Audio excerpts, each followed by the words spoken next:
মানুষের জন্য 5 ওয়াক্ত নামাজ ফরজ, আর আল্লাহ তাআলা আল্লাহর পয়গম্বরের জন্য 6 ওয়াক্ত নামাজ ফরজ করেছেন, একটা হলো তাহাজ্জুদের নামাজ। আল্লাহর পয়গম্বর কখনো তাহাজ্জুদের নামাজ ছুটে নাই দেন। রাতের বেলায় নামাজের মাধ্যমে আল্লাহর নৈকট্য হাসিল হয়, আল্লাহর প্রকৃত গোলাম হওয়া যায়। এ কারণে আল্লাহ তাআলা প্রথম প্রশিক্ষণ শিক্ষা দিলেন, কুমিল লাইলা ইল্লা কলিলা, রাতের বেলায় অল্প হলেও কিছুটা আল্লাহর কুদরতি কদমে মাথা নত করে দাও।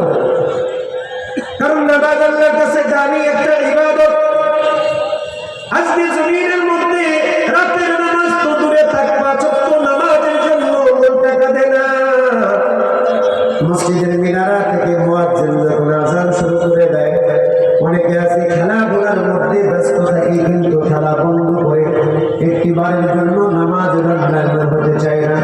অনেক আল্লাহর গোলাম আছে বিভিন্ন বন্ধুদের আড্ডা খেলায় আড্ডারত অবস্থায় থাকে, কিন্তু মসজিদের মিনারা থেকে মুয়াজ্জিনের আযান হয়ে যায়, কিন্তু আড্ডা বন্ধ করতে রাজি নয়। বান্দা আল্লাহকে ভুলে গেছে, কারণে বান্দা নামাজের দিকে দৌড়ায়মান হয় না, নামাজের দিকে বান্দা যায় না, মসজিদের প্রতি মহব্বত নাই।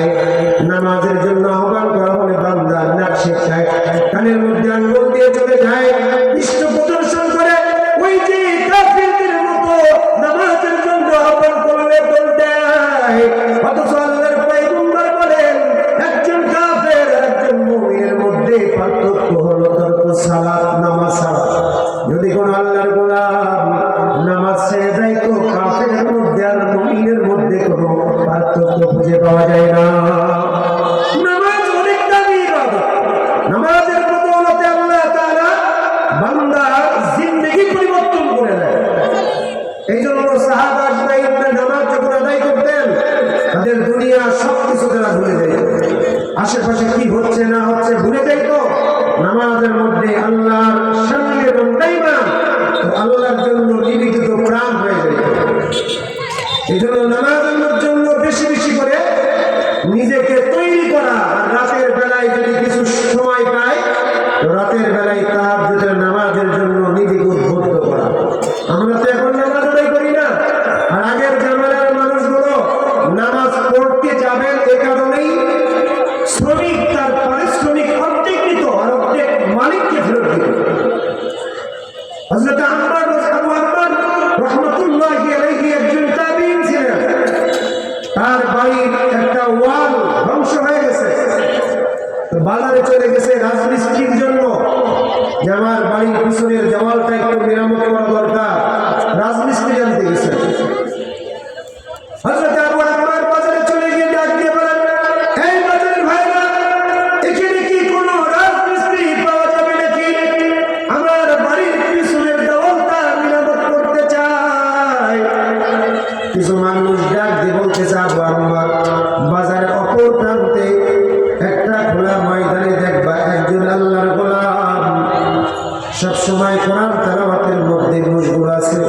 সে একজন রাজমিস্ত্রি, ভালো মিস্ত্রি। তাকে নিয়ে যান, তাকে নিয়ে আপনার বাড়ির পিছনের দেওয়ালটা মেরামত করান। যখন আবু আম্মার কথা শুনছে, তো বাজারের অপর প্রান্তে খোলা একটা ময়দানে গিয়ে দেখে একজন আল্লাহর গোলাম ছোট্ট একটা কোরআন নিয়ে বসে বসে কোরআন তেলাওয়াত করে। আবু আম্মার ডাক দিয়ে বলতেছে, রে আল্লাহর গোলাম, তুমি নাকি রাজমিস্ত্রি? আমার বাড়ির পিছনের দেওয়ালটা ভেঙে পড়েছে, আমি তোমাকে আমার বাড়ির পিছনের দেওয়ালটা মেরামত করবার জন্য দিতে চাই। আমার আজকে দিনের জন্য আমার বাড়ির মিস্ত্রি হওয়া লাগবে। আল্লাহর গোলাম ডাক দিয়ে বলো, আবু আম্মা, আমি তোমার বাড়ির পিছনের দেওয়াল মেরামত করে দিতে পারি, কিন্তু আমার 2টা শর্ত।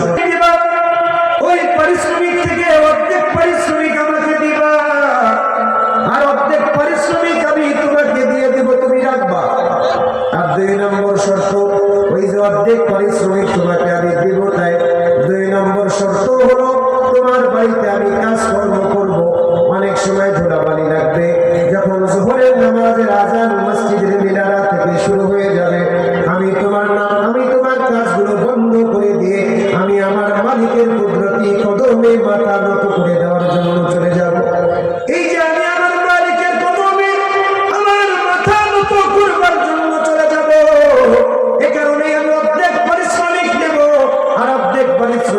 তোমাকে দিয়ে দেব।